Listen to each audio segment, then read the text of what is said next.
नमस्कार, मधुबन गार्डनमध्ये आपलं स्वागत। आज आपण रुखाळू किंवा वृक्षाळू या अळू प्रकारातील रानभाजीची माहिती घेणार आहोत आणि त्याची अळूवडी कशी करायची तेही पाहणार आहोत। पावसाळ्यात रानात जंगलात आपोआप उगवतात त्या रानभाज्या। शोधायला गेलं तर आंबोशी, केना, पाथरी, तांदूळजा अशा 5-25 रानभाज्या आपल्या आसपास सहज सापडतील। अलीकडच्या काळात त्यांचा वापर कमी झाल्याने आत्ताच्या पिढीला त्यांची नावे माहिती नसतात इतकंच। रानभाजीचा असाच एक प्रकार आहे अळू। यामध्ये हिरव्या देठाचा भाजी करण्याचा अळू, काळ्या देठाचा वडीचा अळू, कोकणातील तेरं अळू असे प्रकार आपल्याला माहिती आहेत, आपल्या ओळखीचे आहेत। अगदी परसबागेत जमिनीत तर सोडाच, पण ज्यांच्याकडे टेरेस गार्डन किंवा आपण ज्याला बाल्कनी गार्डन म्हणू त्यांनीही अळू लावलेला असतो। अळूवडी हा जवळपास सर्वांना प्रिय असलेला पदार्थ आहे। अळूचा असाच एक प्रकार आहे रुखाळू। याची थोडक्यात माहिती सांगायची तर रुखाळू म्हणजे जंगली अळू। याचं शास्त्रीय नाव रेमोसेटिया विविपारा असं आहे। यालाच हिचहायकर एलिफंट इयर असंही म्हणतात। रुखाळूला वृक्षाळू, लालकंद अशी इतर मराठी नावे आहेत। याची पाने कोवळी असताना मागच्या बाजूला लालसर दिसतात, तसंच पान निबर होताना लालसर रंग अधिकाधिक गडद होत जातो। पावसाळ्यात जंगलातील वड, आंबा अशा जुनाट झाडांच्या बुंध्यात, ढोलीत हे नैसर्गिकपणे उगवतात। रुखाळू कोकणात जास्त प्रमाणात आढळतात।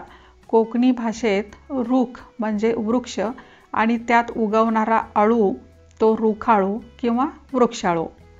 तर असे हे रुखाळू रुसून फुगून जंगलात झाडावर जाऊन बसले असले तरी आम्ही त्याचा रुसवा काढून त्यांना थोडंसं बनवून घरच्या बागेत आणलं आहे।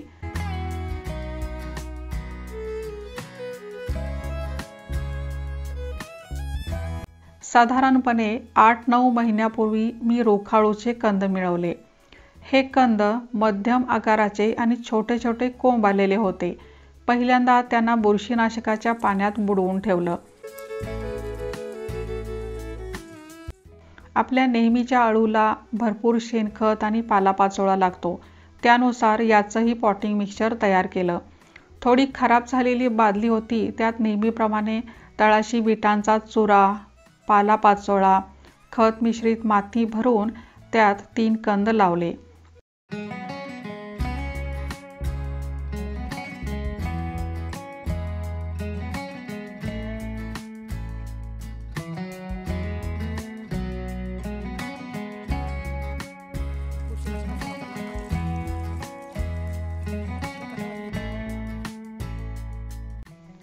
उरलेले छोट्या कुंडीत लावले आणि आपणही एक प्रयोग करून पाहावा म्हणून आंब्याच्या झाडाच्या खोबणीत 2 कंद लावून दिले। आता इतकी छान बाग पाहून ते झाडावर कशाला बसतात, त्यांनी कधी खाली उडी मारली काय माहीत।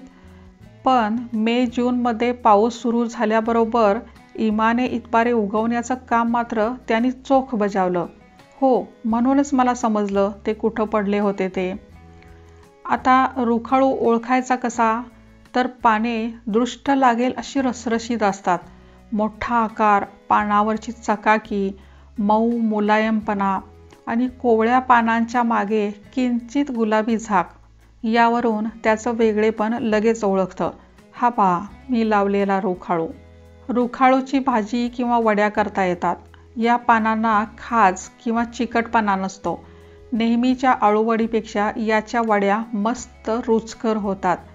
आता आषाढातला असा छान पाऊस पडतोय, खमंग चटकदार असं काहीतरी खावंसं वाटतंय ना। चला तर मग आज रुखाळूच्या वड्या करूयात। याची वेगळी अशी काही रेसिपी नाही, आपल्या नेहमीच्या अळूवडीसारखीच करायची असते। आधी पाने काढून ती स्वच्छ धुवून घेऊया। पाने कोरडी करून देठ आणि शिरा काढूया। शीर जास्त नसते या अळूला। पानांच्या आकारानुसार अंदाजाने बेसन पीठ घेऊन त्यात वडीला कुरकुरीतपणा येण्यासाठी तांदूळाचे पीठ 1-2 चमचे घालूया। थोडं थोडं पाणी घालून पीठ सरभरीत भिजवून ठेवूया.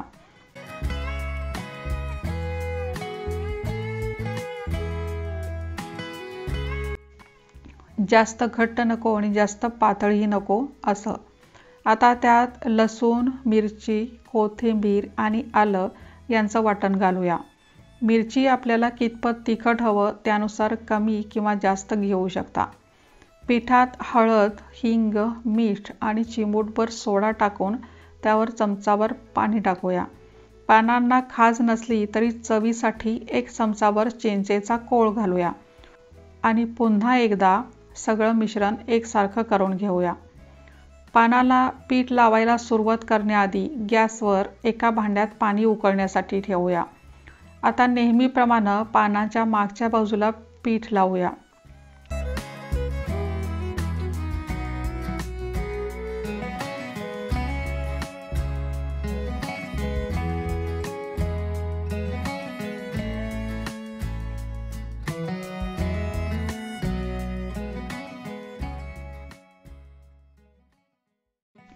पाने जास्त असतील तर यावरच आणखी पाने ठेवून तसंही पीठ लावू शकता.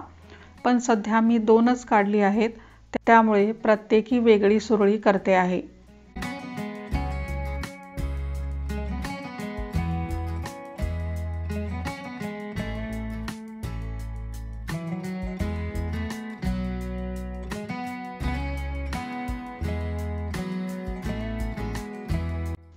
पाण्याला उकळी आल्यावर ही चाळण त्यावर ठेवून त्यावर झाकण ठेवूया.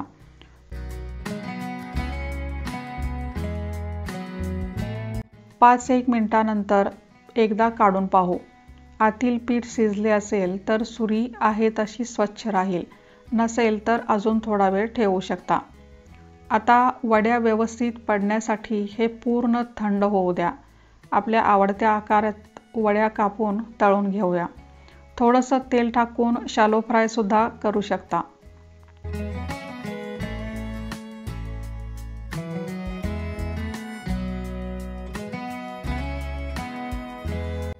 झाल्या तयार रुखाळूच्या रुचकर अशा वड्या. पहा बरं कशी आहे चव.